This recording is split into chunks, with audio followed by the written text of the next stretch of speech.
to follow those things. Again, pray, drink something warm, warm tea, room temperature water, apple juice, and then slowly introduce food back to your body. Again, this is salad or soups.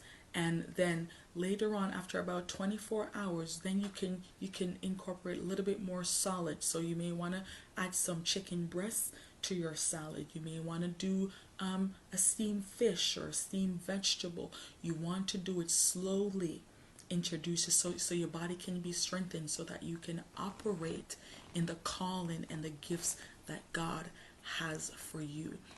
I want to close with this.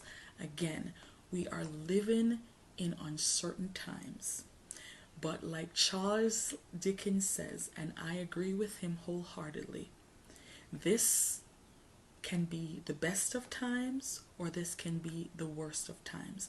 And I choose to believe that this is the best of times. What lies ahead of us is going to be supernatural. And I believe with everything that is happening, with all the voices that we are hearing, what God wants us to do as a church, as individuals, is to commit our lives to praying and fasting like never before. That is what's going to get the job done. It always gets the job done. But I know in this time, in this hour, this is the tool that God is going to use to get his church in the position that it ought to be in, because we're getting ready for war. And God wants us to be on the offensive and not on the defensive. And the only way that we can be on the offensive is only through prayer and fasting. This is the mandate for the church in this time and in this hour. This is the mandate for the church in this time and in this hour, is to pray and to fast. We are all at home right now, and I would encourage you, even starting tomorrow, if the Lord should tarry, starting tomorrow, say, you know what, God, I'm going to give you 24 hours. If you're physically not able to do so because you have illness or anything, start off with 3 hours and increase it to 6 hours, into 12 hours, into 24 hours. Commit that time to God. Say, God, I'm giving you this time. And if we begin to just adapt this mantra and saying, you know what, thy kingdom come, thy will be done, I believe that we're going to see some things earlier. If as a church we just shut everything down in our homes, in the world, and just say, you know what, I'm going to begin to pray and I'm going to begin to fast.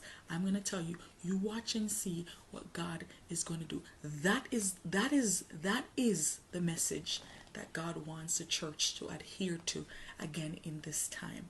Pray and fast. And if every believer can ever get a hold of this, and individually and as a family decide that they're going to pray and they're going to fast seriously, and many people may extend it into 3 days or 10 days. We have the time off. We have nowhere to go anyways. Might as well. I'm telling you, God is going to do. Talk about these are unprecedented times. I'm telling you, God is going to do some unprecedented things and some astronomical things. So, revise what I just shared with you. I'll come back on again. I'll share some more things of just how to stay encouraged during this time and during this season. But again, as I close, may the Lord be with you. May he cause his face to shine upon you and be gracious unto you. May the Lord give you his peace. May he bless you. And I look forward to seeing you in the spirit through prayer and fasting. God bless you this afternoon.